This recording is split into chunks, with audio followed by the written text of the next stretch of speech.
Good morning, y'all. Happy Monday. Let's look at the chat. Dorothy Marie, Lisa Irwin, Sapphire, Charlie Girl Says, Samara, Cheryl Lynn, Cindy Hill.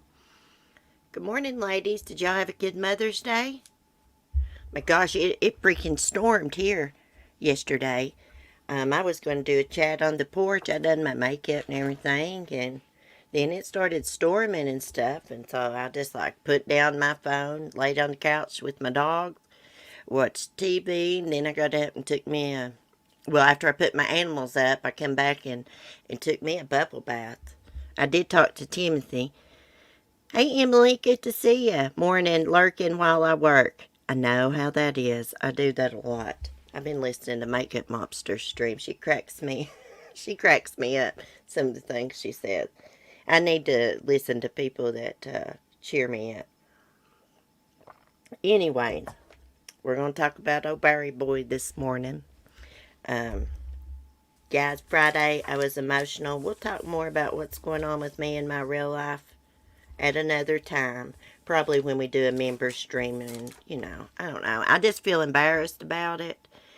But I would like to explain some things to y'all while I'm not upset. Such as when I was talking about my flat iron. Marcus type person, he wants to order things like that. He wants me to ask him to order me things like that. And I don't know. I think he's threatened by my independence, just to be honest. Hey, faithful one. But we're not here to talk about me this morning. We're here to talk about Barry Morphew and Suzanne Morphew. Now, yesterday, as I sat or laying on my couch, I couldn't help but think about the missing moms. Suzanne Morphew, Jennifer Dulos, Maya Maletti. It's Mother's Day, and I couldn't help but think, wonder how their families are feeling today. I bet this is a hard day for Suzanne's girls, and Jennifer Dulos' kids, and May Maletti's kids. Really sucks for Barry's girls. Yesterday, marked a year since their mom been missing on Mother's Day? And just a few days before that, their dad's cuffed and stuffed for her murder. It's just sad all the way around. But I came across this article by Inside Edition where Suzanne's sister is talking about, just don't have the full interview, unfortunately, but she is talking about Barry Morphew was dominant in relationship. And her sister was getting ready to confide something in her. What in the world? Windows security threat. Quit aggravating me at that. Hey, Misty. Let me get this screen shared. She was getting ready to confide in her sister. I'm not going to give it away. I just want to read it to y'all. Okay, Barry Morphew was dominant in relationship. There's Suzanne's sister. She's quite a bit older than Suzanne. I think I read Suzanne is the baby in the family. Damn, she's a pretty woman. Okay, following Barry's arrest in the disappearance of his wife, Suzanne Morphew, his sister-in-law. Okay, so this is his sister-in-law. My bad. I thought it was her sister. Melinda Mormon is opening up about what she says their relationship was really like. Suzanne, a Colorado mom, was reported missing nearly a year ago. Barry was very dominant in the relationship, and my sister was very passive, gentle soul, Melinda told Inside Edition.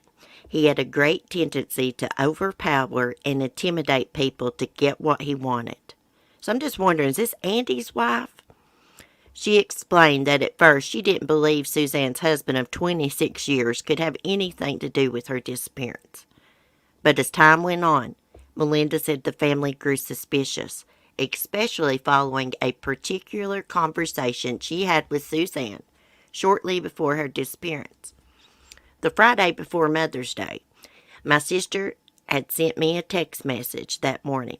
It was very lengthy. It was very powerful. It was very revealing, Melinda said. She had been ready to share some things close to her chest. She said she was scared.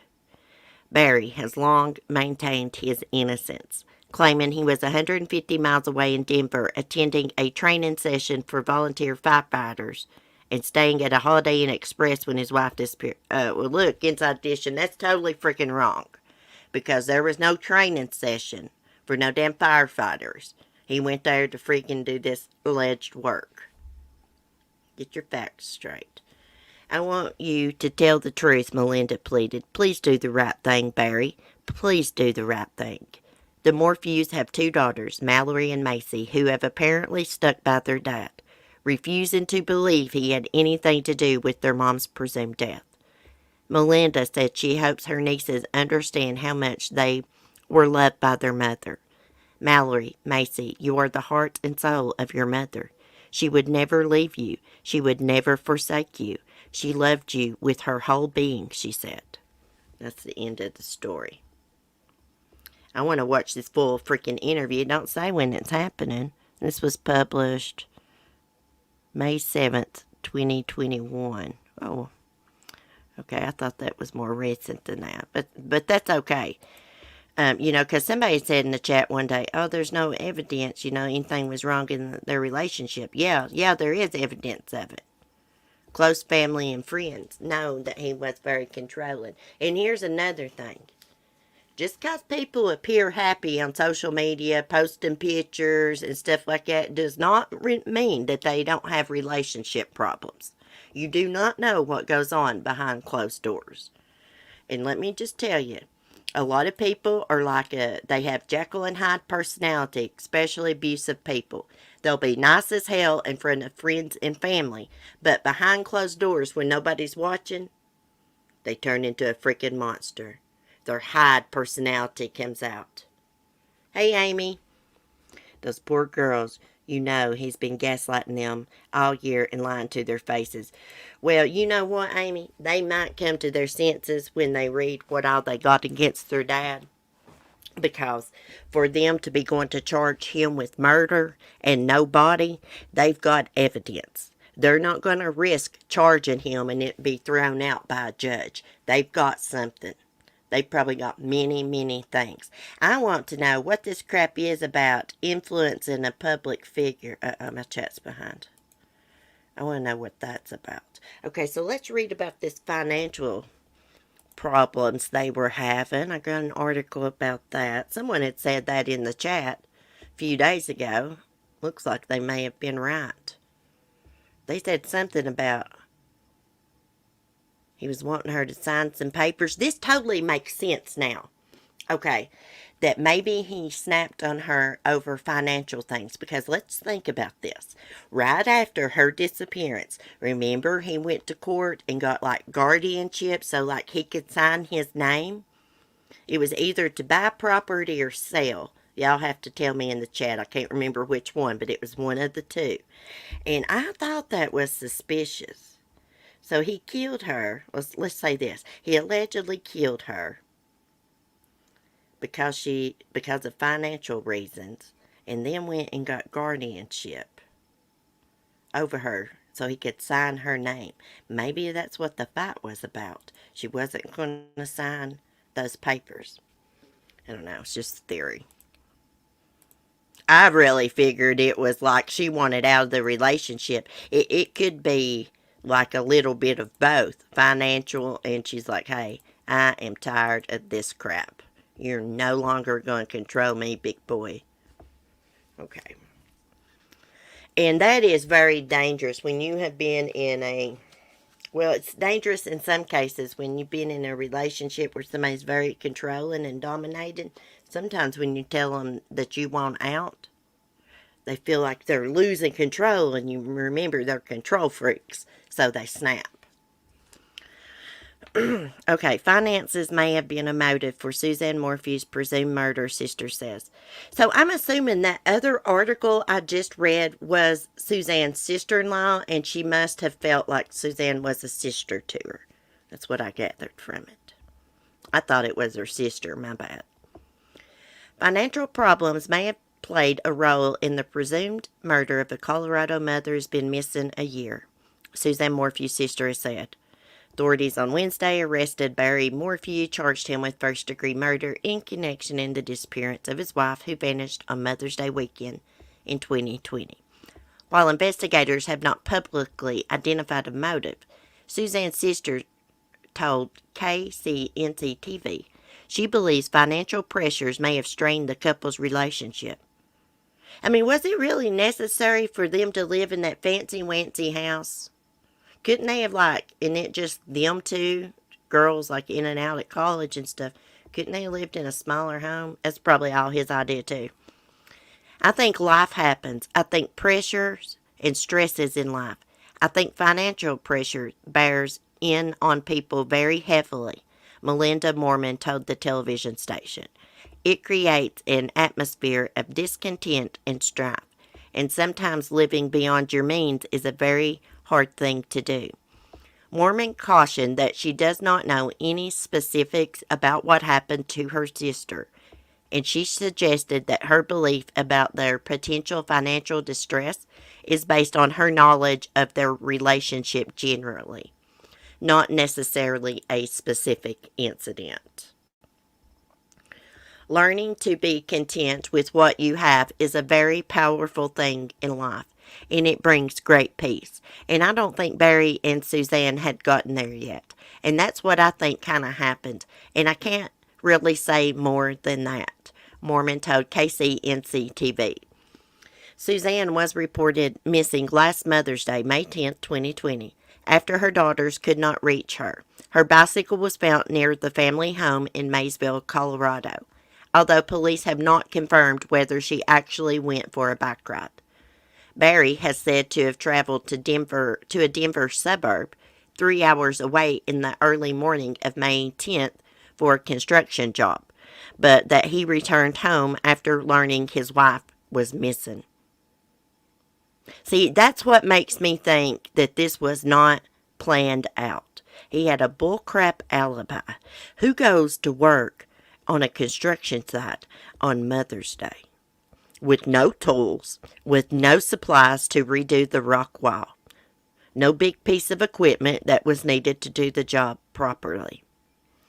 Okay, arrest records indicate that investigators believe Suzanne Morphew died on May 10, 2020, although her body has not been found. She and her husband had been seen in a town near their home the day prior.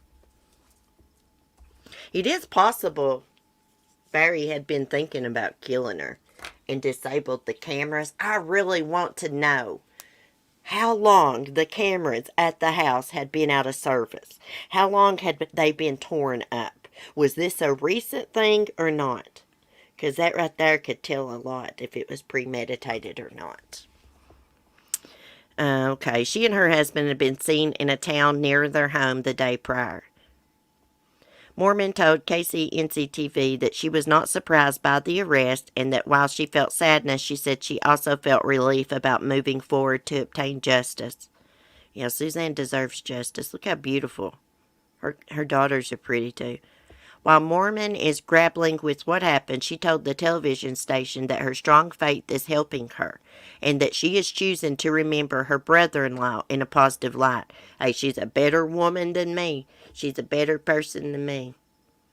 I guess they don't want to say too much bad things about him because of the girls.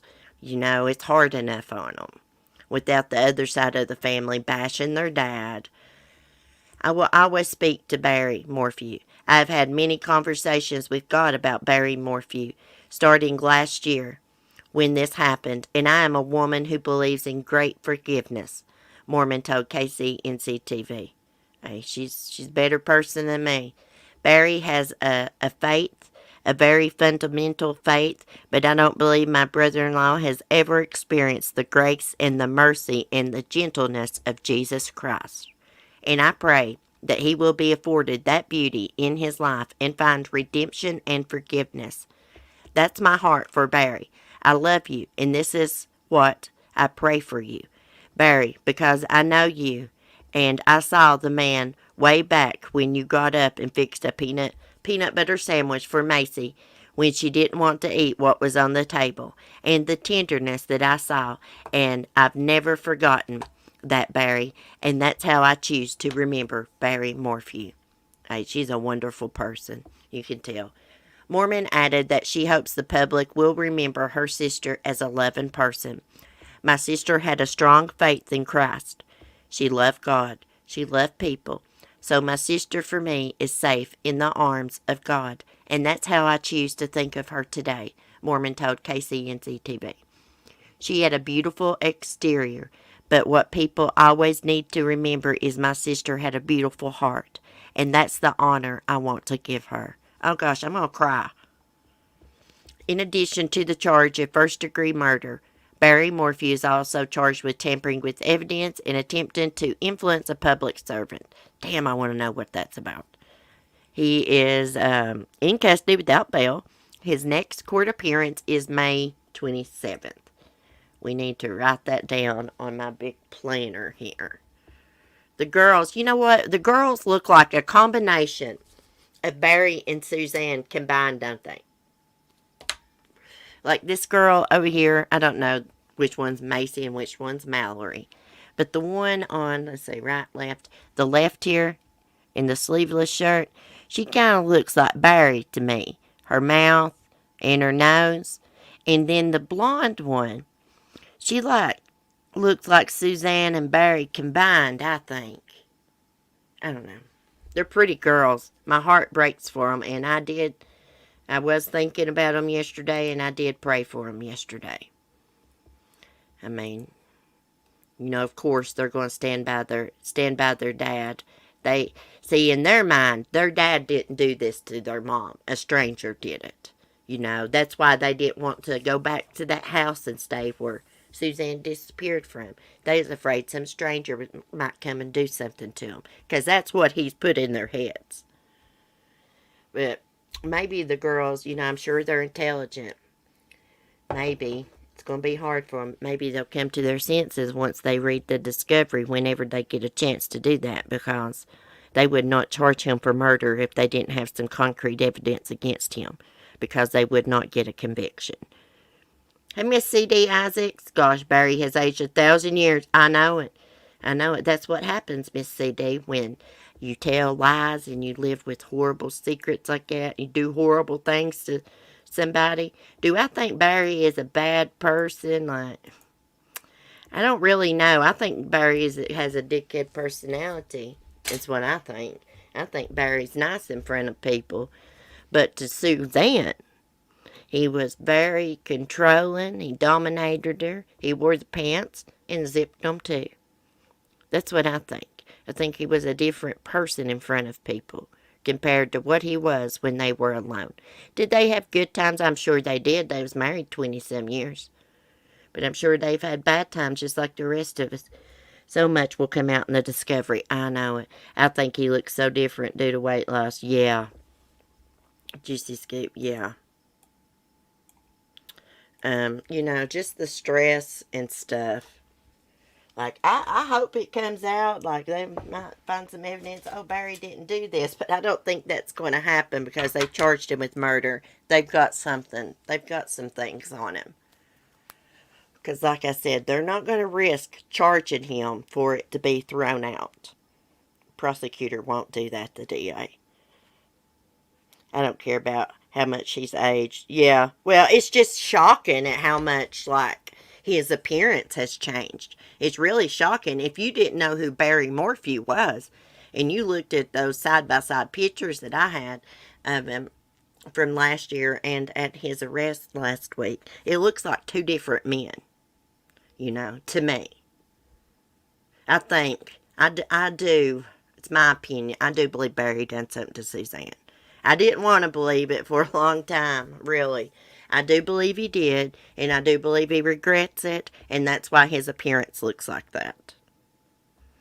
Yeah, I think he snapped on her. Of course, it could have been premeditated, but my feeling is, opinion, he just snapped in the heat of the moment. Maybe he had been doing meth. Hey, good point, Tina, because, those people, the people that done the interview, the man and the woman that actually went to the hotel room Barry had rented the day Suzanne disappeared, and they took over the hotel room because Barry had to go back home because Suzanne was missing, right? Now, I think they had some drug problems in the past.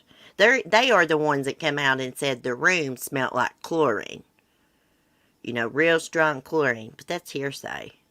And the pool was closed due to COVID-19. But somebody said in my chat the other day, and I didn't know this, that Barry had bought chlorine before Suzanne disappeared. Now, I don't know if that's true, but that's just exactly a snap. Yeah, I think that's really what happened, Miss CD. I really think he just snapped on her. I think they went out in town that day, and they may have had a good time, got them about to eat, and come home, and something triggered an argument. It's probably a financial argument. I had been thinking maybe she asked for a divorce or something. But maybe she was refusing to sign some papers. And maybe she asked for a divorce. Who knows? We may never know the truth about this unless Barry does the right thing and tells where she's at. I'm thinking that Barry probably did not just discard her like trash.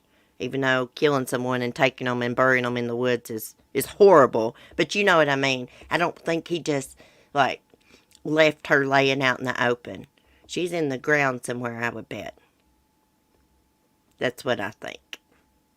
Or he could have took her to, an old mines or something. See, Barry was an avid hunter. He's used to dragging, big old kills out of the woods. Big old deer, moose, whatever the hell he hunts. So he could have drug her, deep into the woods or to a mines or anything. He would have known his way around the woods there, I would think. A little bit.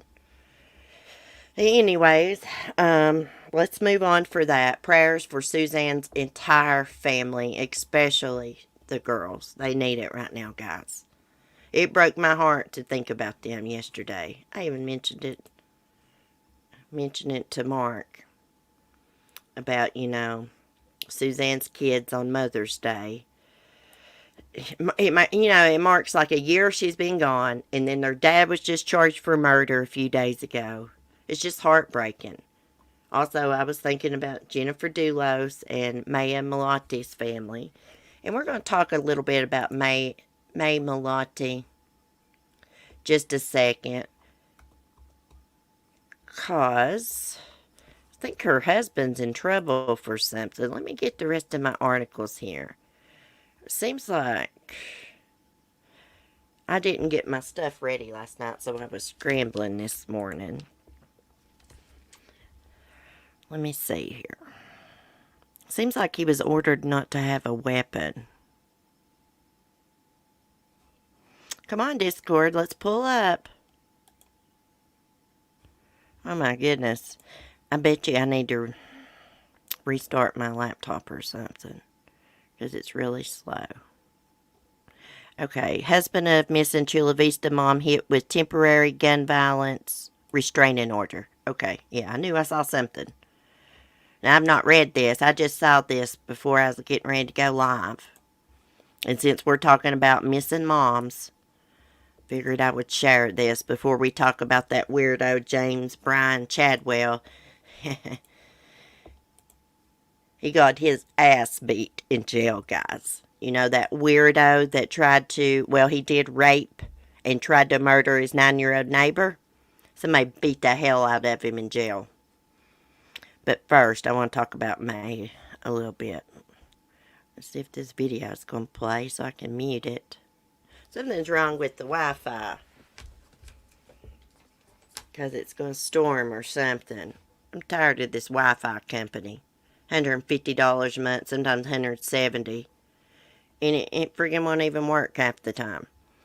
Okay, the husband of missing Chula Vista mom, May Malotti, has been issued a temporary gun violence restraining order by the San Diego County Sheriff's Department, Fox 5 has learned. Public records showed that Larry was served with the order on May 5th, 2 days before Chula Vista police searched his home as part of the investigation into May's disappearance. A gun violence restraining order prohibits an individual from possessing or buying guns, ammunition, or magazines. according to the San Diego County Superior Court website. According to police, May hasn't been seen since January 7th near her family's home. In February, police said Larry had retained an attorney and was no longer answering police questions. Yeah, he didn't help search for her either, and his excuse was he had the kids at home. But here's the thing. His mom was there helping him watch the kids. Hey, when you won't go search for your wife that you've been married to for years, I don't care if you've been married to him for 6 months, 2 months, a month, 1 day. If you don't go search for your partner, man or woman, there's something seriously wrong with that picture, guys. Seriously wrong. Because in my mind, no matter if your in-laws are suspicious of you or not, if you don't got anything to hide and you really, really love your partner, you'd say, screw them, I'm looking for my love. You know? Something's wrong with this picture. Okay, so her family posted a message yesterday. Let me look at it. Maya Miletti's family posts Mother's Day message of hope. Let me read it. Happy Mother's Day to Maya, reads a post from the Instagram account Help Find Maya, which was created to help her family find her. She's such an amazing mother, aunt, and daughter. We will bring you home. He snapped on her and killed her. That's exactly what happened. Like, I just want to know is, like, she lived in a fancy-wancy neighborhood. Like, he said that, like, she went on a walk and then come back and locked herself in the bedroom. You know somebody's got some doorbell cameras in that fancy neighborhood. I mean, that's like a rich neighborhood. That's what I think it is. Okay, so she was last seen on January the 7th. The same day, she made an appointment to meet with a divorce lawyer the following week. Now, Larry was allegedly controlling and dominating, too. The Instagram post comes 2 days after police served a search warrant at the home of May and her husband, Larry. Billy Little, an attorney for May's family, said a large team of Chula Vista Police Department officers and Border Patrol agents with canine dogs went to the home Friday afternoon. I bet they had cadaver dogs with them. Let me get this ad took down there. Okay. A neighbor who wished to remain anonymous said that about 12 police cars and a lab van showed up around 5 p.m. Pacific time and were still at the Miletti's house as of 6:45 p.m. Oh, that means they had CSI with them. Crime scene investigators with them. They had a lab van, guarantee it. Police searched the house on January 10th and 11th after May went missing and served extensive search warrants at the Miletti's home on January 23rd. Chula Vista police said this week that they have executed 23 warrants total. Early last week, May's family and friends had held a rally outside the Chula Vista Police Department to help raise awareness of her disappearance. Oh, let me play this. Let me screen share. This is so sad. You know, she was planning a trip for her daughter's 11th birthday party. They were going to some kind of, like, skiing resort or something. And she was planning it with her siblings. May was. And that's what alerted them that something was wrong because they had this group text message going on because they was planning this trip. And May, she didn't answer the texts when they were asking questions. And she was usually the first to respond, you know, considering it is her daughter's birthday trip they were planning. Oh, there's their march outside of the police station. If I was there, a local, I would help them. This has got to stop in America. These men and women do it too. These men killing their wives. Justice for Maya! Bring Maya!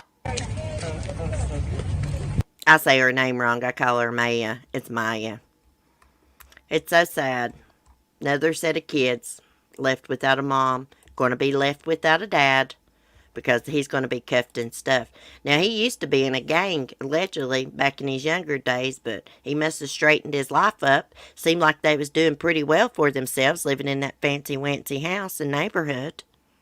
Hey, Vicky, was something found that implicated him enough to arrest him, or why did it take so long? I don't know. Oh, about Barry cement shoes? I'm behind in my chat here. I think that they had to get all their evidence together. I think they must have got some kind of break in the case a while back.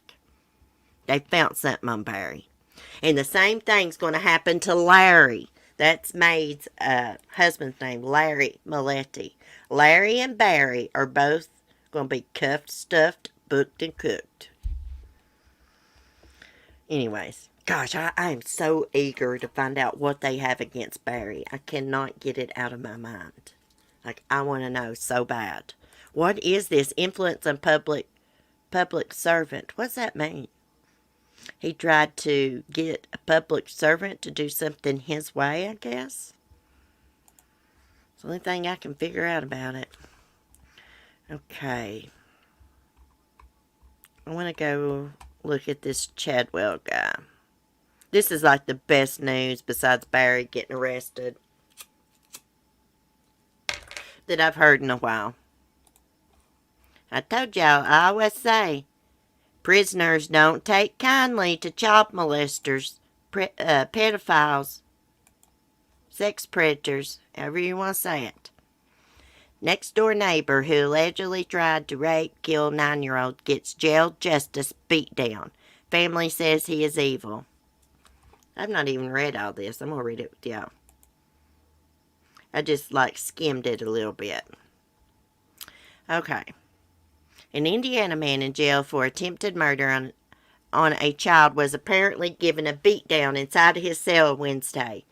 Journal and Courier reports that James Brian Chadwell II, 42, lost a fight at the, let me see if I can say this name.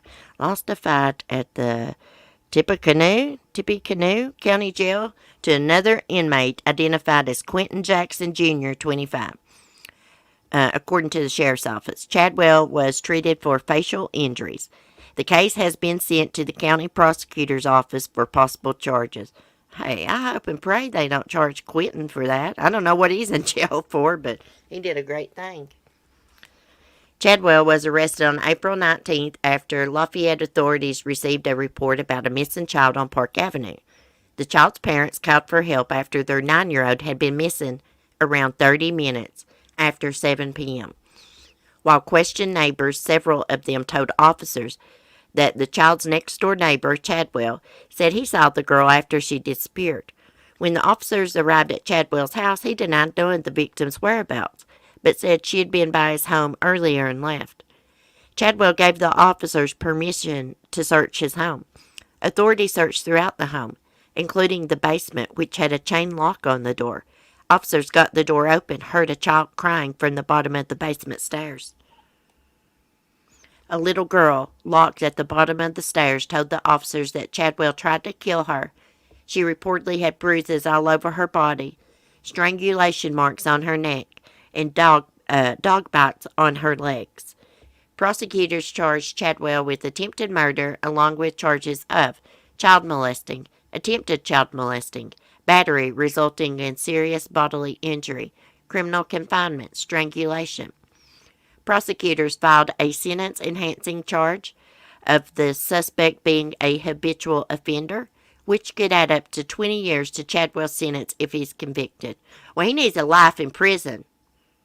He needs life in prison. If he just does 20 years in prison and gets out, he will reoffend. Family speaks out. In an interview with Inside Edition, the suspect's brother, Ashley, said she believes Chadwell has an evil streak and is absolutely capable of harming children.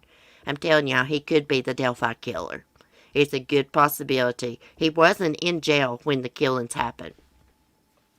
Do I think he's capable of that kind of crime? Absolutely. Absolutely. He's shown numerous times,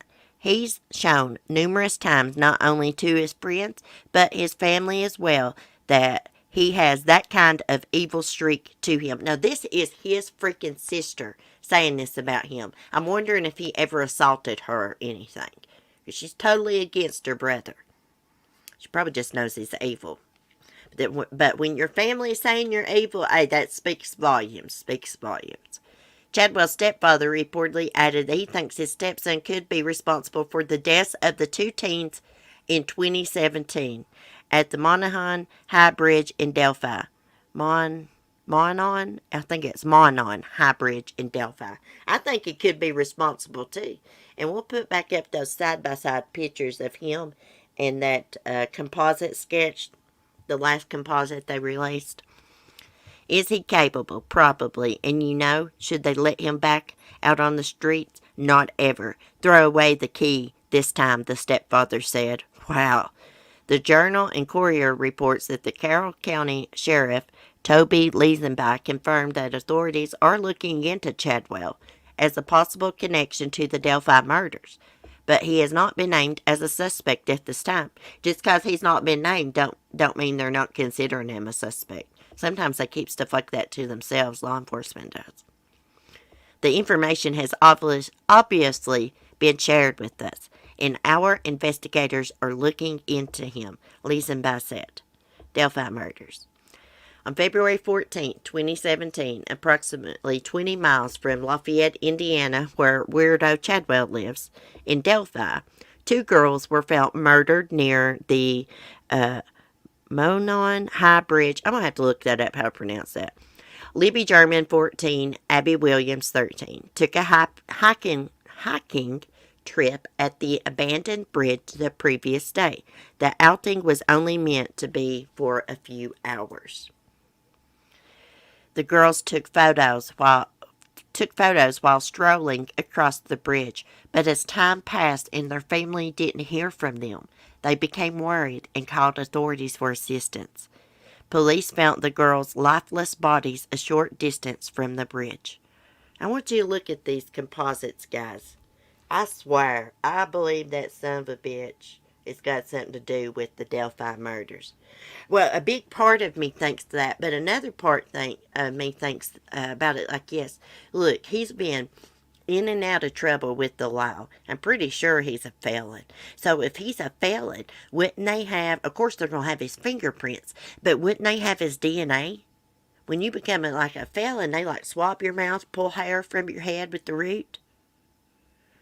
I don't know. Looks like it, they could have done match the DNA to his if it was him. I don't know. After their deaths, the incident was nicknamed the Snapchat murders after Abby took a photo of Libby at around 2:17 p.m. and put it on social media. Detectives said that after the photo was taken, a man approached the girls and apparently told them to go down the hill. Now, I've listened to that recording compared to Chadwell's voice on his TikTok videos, and it does sound similar to me. It really does. One of the girls, likely sensing danger, recorded the man's voice on her cell phone. She also managed to take a photo and record a small clip of the suspect. Although his face isn't clear in the picture, it was enough to give authorities a general description. Since then, they've been pouring through thousands of tips. Anyone with information about the Delphi murders should call the Delphi Homicide Investigation Tip Line at 844-459-5786. Or you can call the Indiana State Police at 1-800-382-7537 or the Carroll County Sheriff's Department at 765-564-2413. Let's go back and look at this. I wish I could just open this picture up. Let me see. Open image in new tab. Okay. Let me see if I can do that. Where we can just look at the image. Okay, yeah. Now let's look here. Let's look at the features here. Anything that stands out to you, I'll put it in the chat. Excuse me. Now look at those big noses. Look at that big nose on that composite on the first sketch, the one with the hat on. Look at his big nose over there. Let's look at the shape of those lips. Look at his lips. Look at those eyes. Even in the newer sketch, where the sketch looks younger, the eyes are the same. The nose, he's got pencil lips. And look at that jawline. Look at his jawline. And for the record, them big sideburns going all the way down his fat face looks ridiculous. He's a moron. Oh my gosh. So, okay. So he grabs this little 9-year-old neighbor girl. That tells me he's either dumb or he was feeling desperate. His sexual urge, his urge to rape and murder a child was just too strong. And he saw the opportunity and he took the opportunity. That's what I think. It was either that, his urge was too strong, or he's dumb, or maybe both. Who knows? I do think he's got something to do with the Delphi murders. And I've seen some people say, why didn't those girls run from that man? And I'll tell you what I think. I think he had a gun or something in his coat pocket, because I enlarged that picture of him on the bridge. He's definitely got something in his coat pocket. If it was a knife or something, they would have took off running. He probably told them he had a gun in his pocket. He may not even have had a freaking gun. Who knows? Who knows? But got a sex predator like that close to where the Delphi murders happened? Hair is wrong in second sketch. Yeah, the hair's wrong. First sketch was based more on video, second from witness. Yeah, the hairline. Yes, there are similarities in their voices. Yeah, their hair is a little bit different. I mean, I'm just wondering. Maybe the person that gave description, sit down with the artist, may have been wrong about the hair. Who knows? Monon. Is it Monon? Okay. I'm going to tell you what. I've always had problems pronouncing stuff. But since I got these damn teeth, it is hard as hell for me to pronounce stuff. One reason I get in a hurry on here. You know, if I sit here and I'm by myself and I'm not live, I don't have that much of a problem pronouncing stuff.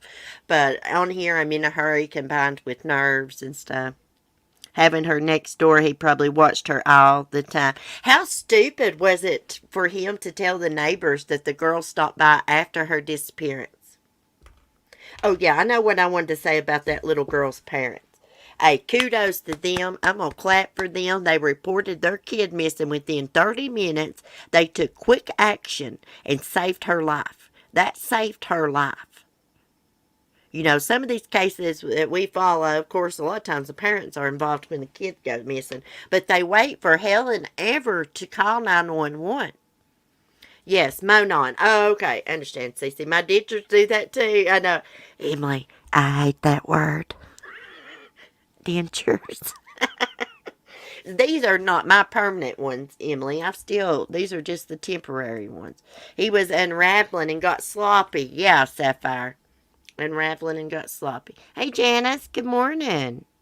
Welcome. It is so scary. I didn't see anything on his record about, let's see, I can't remember though. What all was on his record. Maybe he had been in trouble for sexual assault or attempted or something before. I can't remember. Just think about that. We probably got weirdos just like him living in the neighborhood. That neighborhood probably had no idea he was a predator. I'm just wondering how many people he has murdered. I don't think that was the first time he abducted someone and tried to murder them. A lot of these weirdos will prey on prostitutes, y'all, because they think nobody will miss them. And that's not true. Just because somebody is in that line of work does not mean that they don't have people that care about them. Does not mean that they're trash. That's just my opinion. And speaking of homeless people, last year we covered a case. I'm going to have to find it. I think her last name was Schaefer. It turns out this woman went missing. Her husband was accused of murdering her, And let me tell you what he did before he shot his wife. He practiced and shot a homeless person and killed him. Uh-oh. One of 3 leopards still at large in residential area after escaping zoo. Oh, we'll have to look at that in a minute. There was a tiger in a Houston neighborhood. I believe it was like yesterday morning. It had gotten out of someone's house.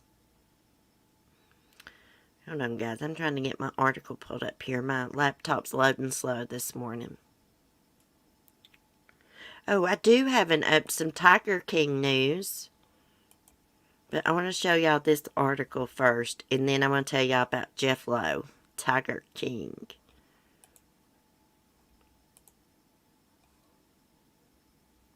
Okay, I got it. Let me just get it screen shared. What in the world's going on with all these men killing their wives? It freaks me out. It does. It freaks me out. Man allegedly shot and killed homeless person as practice before killing ex-wife. So this happened in Washington State. What's her name? Mary Schaefer. And the ex's name is Nathan Beal. Washington State man allegedly shot and killed a homeless person as practice before he fatally shot his ex-wife. Nathan Beal, 36, has been detained on a $1 million bond since he was charged in September with premeditated murder for allegedly killing his former wife, Mary Schaefer, in August. But authorities allege that months earlier, in April 2020, Bill shot and killed a homeless man several blocks away. Both Bill's ex-wife and the homeless man, Andrew Bull, were shot in the head, and investigators have linked shell casings from both killings to a gun found in Bill's Spokane residence. Oh yeah, they can tell if bullets have been fired from the same gun too. All that. Prosecutors say a jailhouse informant claims Bill told him he shot Bull for practice because he was curious. Psycho.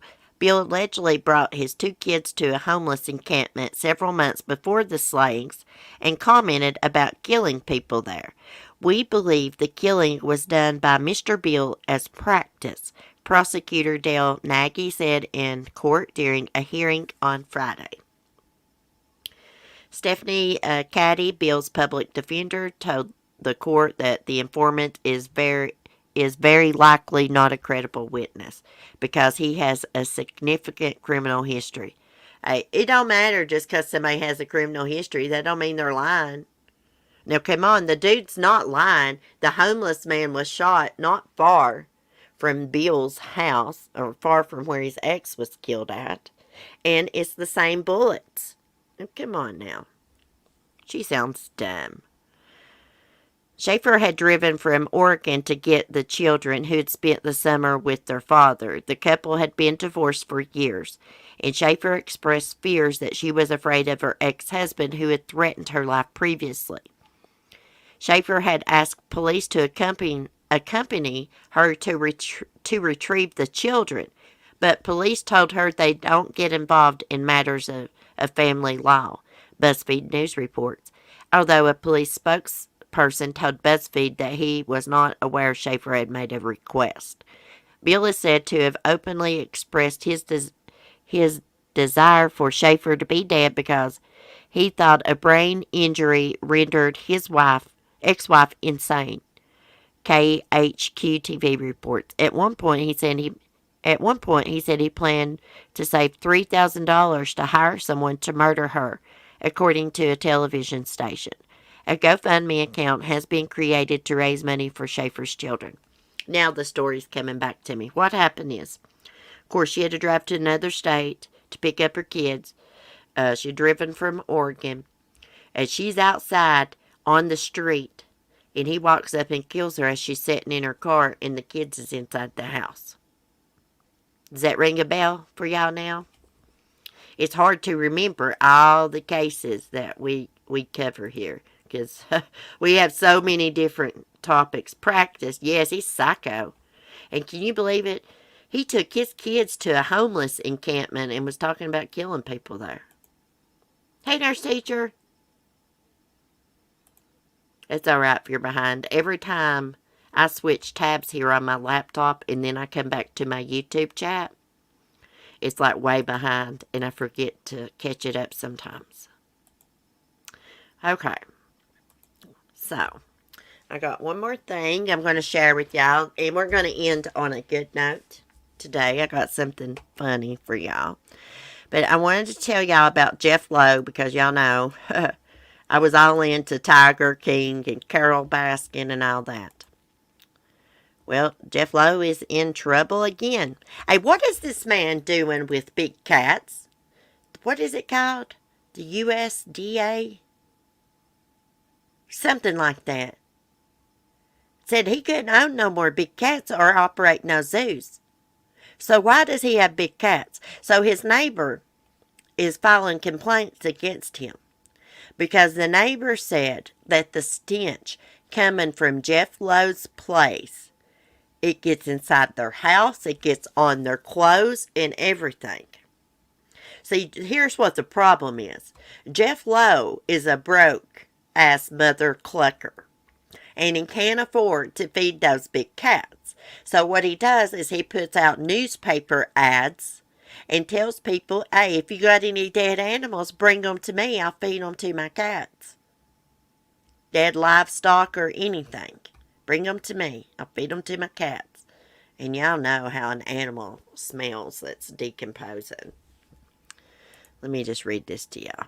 He ain't even supposed to have no freaking animals. His ass is the one that needs to be locked in a cage and fed rotted meat. His ass. Okay.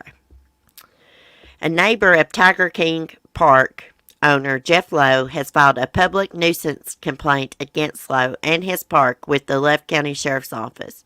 Jeff Scott's property backs up to Tiger King Park, and Scott says the smell coming from the park is unbearable. Oh, I bet it is because he don't even get out there and clean up their feces. Those poor animals have to walk around in their own feces. The smell would penetrate the house. It would go through the air conditioning system and into the house. It would get in our vehicle and on our clothes, Scott said. Scott said he's concerned that diseased livestock bacteria could be entering the nearby creek that runs through multiple properties, including Tiger King Park, because that's where he claims Lowe is feeding the cats. He didn't make any secret of it, Scott said. He put out an ad in a paper that he wanted people to bring him dead animals and livestock so he could feed the cats.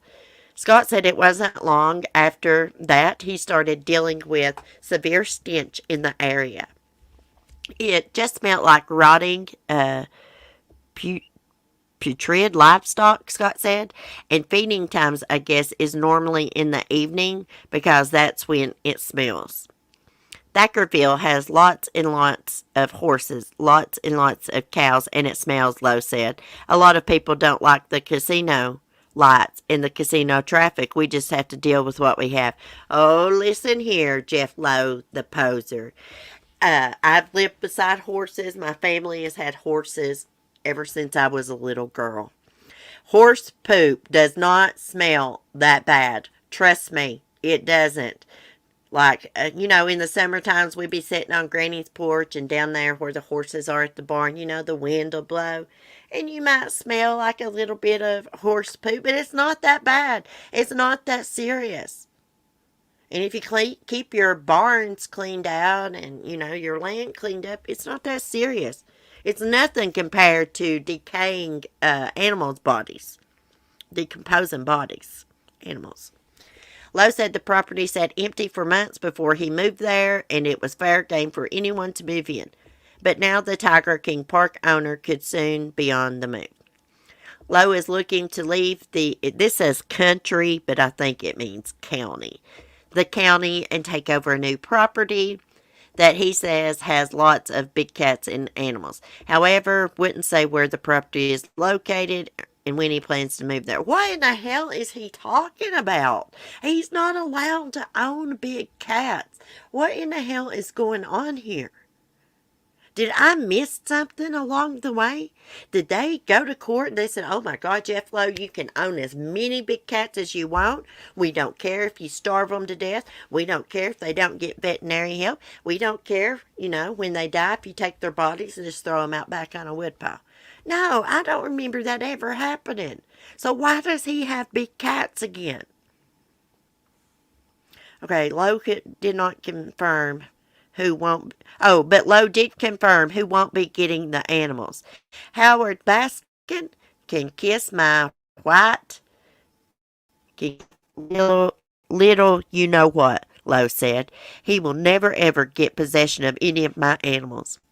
Lowe says leaving the county won't be delayed by any legal action from a fistfight he got into with another neighbor last month after a drone was spotted flying over Lowe's property. District Attorney Craig Ladd has not made a decision about whether any charges will be pressed. Are y'all freaking kidding me? Are you freaking kidding me? He's not even supposed to have these cats. The man can't feed them. Okay, listen. Jeff Lowe, he wants to act like he's rich and stuff. He ain't got a pot to piss in, y'all. And he wants these big cats because he's a little old man that feels weak, and having these big cats makes him feel strong and powerful. But here's the thing. He can't feed them. What do you need with animals that you cannot feed? Most people that run sanctuaries or nice little zoos, like, they don't feed their cats rotten meat. They buy like a big old slab. They'll buy like a cow for them. Have it killed and butchered up. I know that's sad, but that's what they do. They'll take a big old slab of it, hang it up, make them work for their food and stuff. You just don't take food and throw into a tiger. No, no, no. You ain't supposed to do it that way. You got to give them some enrichment and things like that. This is one time that I wish Carol Baskin would get somebody in Ohio. Because, I mean, as bad as I dislike Carol, and as much as I think she killed her first husband, she treats her cats better than Jeff Lowe and Joe Exotic did. And that's just the facts. Lauren, Earth to Lauren, I can't wait till she comes to her senses. Sad. She's got a fans only. Nobody wants to see your ugly ass girl. Nobody wants to see it. I mean, some people do. Do y'all remember when they went to Las Vegas or something, and they were going to be doing porn? Or I'd say Lauren was going to be doing the porn. Nobody wants to see Jeff Lowe naked. Old wrinkled thing. Nothing wrong with aging people. Hell, I'm getting old myself, but, he's just old, creepy. Ugh. One of these days, she's going to come to her senses. I heard that she is just as bad as Jeff. That's what I heard. I saw some pictures of her. She's posed in her panties. She didn't even have no cute panties on. I mean, come on. My grandma lived in Ludington. On the way up to see her, we used to stop at the wooden shoe factory. Used to see the tulips on the way up from Chicago. Oh, the wooden shoe factory. That sounds like fun. Guess I heard somebody the other day. I'm behind in my chat here. Say they're going to the Cabbage Patch Hospital, and I'm like, that's freaking awesome. I want to go to the Cabbage Patch Hospital in Georgia. I don't let the kids play in the front yard, go to the park alone. Too many strangers. I know it. These people don't need to own these big cats, because speaking of it not being safe, I'm going to show y'all something real quick. What I watched this morning. This man let his tiger get away from him. Well, I thought I was going to show y'all. Something's wrong. It's not wanting to. Let me X out that. Okay, let me X out and pull my YouTube back up again. Sometimes it don't want to work. I want to show y'all this big cat that was in a Houston yard. Thank God it didn't hurt anybody, but it wasn't hungry. That's why it didn't hurt nobody. Its owner feeds it good. I mean, it's irresponsible if this owner let a big cat like that get out of the house. I don't know why you'd have a big cat like that living in a suburban area. You can't even put it outside in the yard or nothing. Tigers are not supposed to be kept in a house. They're not domesticated cats. Okay, I got it. Just let me get it pulled up and screen shared. This is crazy. Okay, so a cop had it at gunpoint, and this man runs out of the house, and he's like, "Oh, that's my tiger." Where does it say home in Fleetwood? It's in Houston. We can get it pulled up. We're buffering. Damn it, play. Let me stop screen sharing and see if that helps. Now to a developing story. This tiger loose in a West Houston neighborhood. That's right. Lots of questions this morning about this. Why was the tiger there in the first place? KPSC2's Vincent Crivelli live in West Houston this morning. Vince, scary, bizarre. I don't know with the adjectives here, though. Well, what are you learning out there in West Houston? Lisa, good morning. Bizarre is right. Neighbors were baffled. What in the hell? When they saw a tiger sunbathing on a lawn, then things became even stranger when someone came running out yelling, "That's my tiger." A man screams, "I'll get him," to a Waller County deputy holding a tiger at gunpoint. Then the man grabs the tiger by its collar, converses with the deputy, then leads the tiger back inside while straddling the carnivorous cats. I just still don't believe it. I mean, if I hadn't seen all I saw with my eyes, I'm still in shock, honestly. That's Diane. She's a neighbor and credits the quick action of a law enforcement officer for keeping everyone safe. If he hadn't been there, I don't know what could have happened, to be honest, because there are kids in that area. There's kids next door. Diane says the tiger was on the prowl last night while families were out walking their dogs. I mean, this thing could have snapped. I'm honestly shocked it didn't go after the dog. A Waller County deputy lives in the neighborhood, cleared the area, and tried to contain the cat, according to Diane. And then the tiger started to get up and approach him in a really aggressive kind of manner. The deputy is seen drawing his pistol but didn't shoot.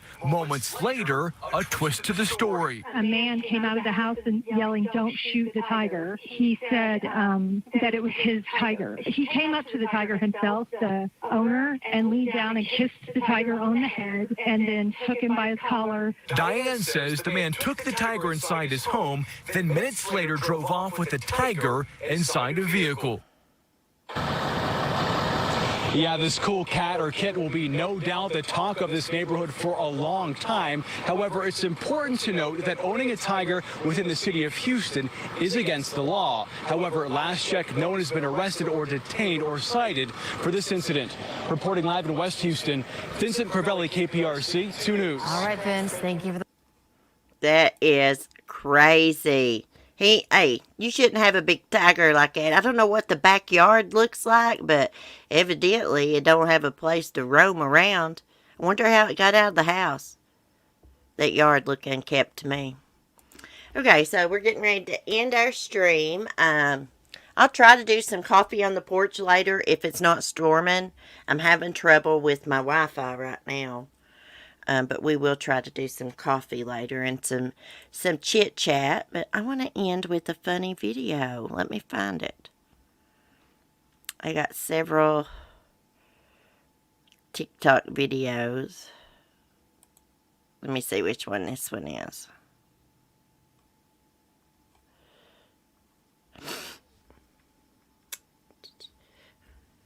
Oh, yeah, this man walks this huge African tortoise. I want to show y'all this. I've saw many videos of this older gentleman walking this tortoise before.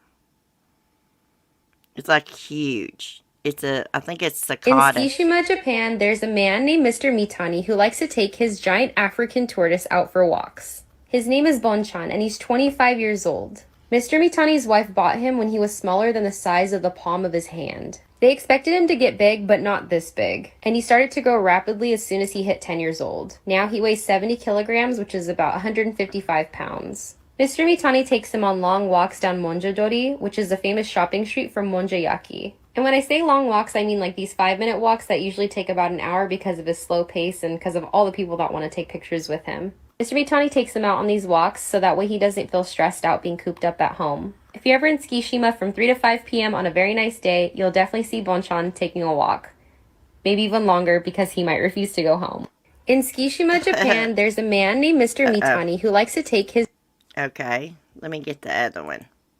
I got a funny one. I think this is the one where that guy's singing. Let me screen share. I love TikTok, y'all. Did y'all see my video I put up yesterday?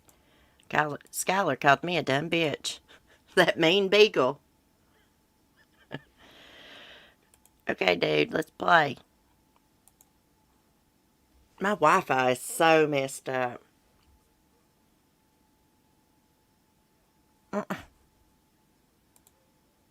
Take his mask and shove it. I ain't wearing it no more. Y'all look at me like I'm the devil when I don't wear it in the store.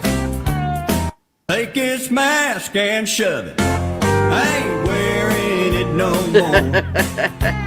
Y'all look at me like I'm the devil when I don't wear it in the store. Take his mask and shove it. Oh, I could watch him do that all day. He needs to put up a longer video of it. It cracked me up when he turned around and was doing the dirty dance. Y'all see what I do on TikTok? Ooh, are there any single women around? Because I got 2 guys from TikTok. I mean, I don't got them, but I know 2 guys on there, and they're looking for love. This one guy, he does funny videos with his dog, and like her name is Sadie, and like in the videos, him and Sadie will be putting down like 12 dozen roses, candy, and he'll be like, "Oh no, I hope some single, good-looking lady doesn't follow us home, Sadie." It is so funny. I will share his videos with y'all tomorrow. I still wear my mask too. Yeah, I'm not going anywhere with that. Hey, Austin, it won't be funny. His wife or mother gets COVID. Yeah, I know. I know. I just thought it's funny because he was dancing. It's usually what was that song? Take this job and shove it, but it was take this mask and shove it. Who sings that? Johnny Paycheck? By the way, Austin, it's good to see you in the chat, honey. Well, guys, I guess I'm going to get off here, and I'm going to call and check on Chloe because I've not heard nothing back. Mark took her to the vet, see if they would give her medicine to her early. They don't want to give Chloe's cough medicine to her because it's a controlled substance, and it's not due until the 12th. But Chloe usually has medicine, cough syrup left over, but where she's been coughing more, she's had to take it more frequently. So she ran out, but they're really, really weird about that medicine because it's a controlled substance, but we'll shove it in his coffin when he dies of the COVID. I know, Lisa. I know, I ain't going nowhere without my mask. As a stripper guy pulling his mask off teasingly from behind Emily. Oh, well, guys, y'all have a great day. I may see y'all later for some coffee on the porch if this bad weather passes. Still no medicine. Oh, my poor... No, and you know what I gave her last night? Let me see if I can think of the name. Zaxby's cough medicine for infants because it's all natural. It has no alcohol in it, no dyes, no parabens. It's all natural. So I gave her some of that, and it helped. But I told Mark the vet would probably get all over us for giving her that. But what was I supposed to do? It helped her. I love you too, Austin. I love all y'all. I love our group. We're awesome. Y'all are awesome. I'm not so much awesome. Oh, guys, yeah, remember, Memorial Day weekend, tie-dye shirts. I'm going to have a special guest up on panel with me. I'm not going to tell y'all the name until it happens because something might come up, you know, with her family or something. She might not be able to do it, but I'm still going to do it. The show must go on, but more than likely she'll be there, but I'm just saying. I won't say her name. We'll leave that for a surprise. But anyways, thanks for y'all's support. Thanks for chatting. Have a wonderful day. Be safe, be kind, and peace. Thank you, Lisa. I love it when you're in the chat. I love all y'all. Seeing y'all in the chat.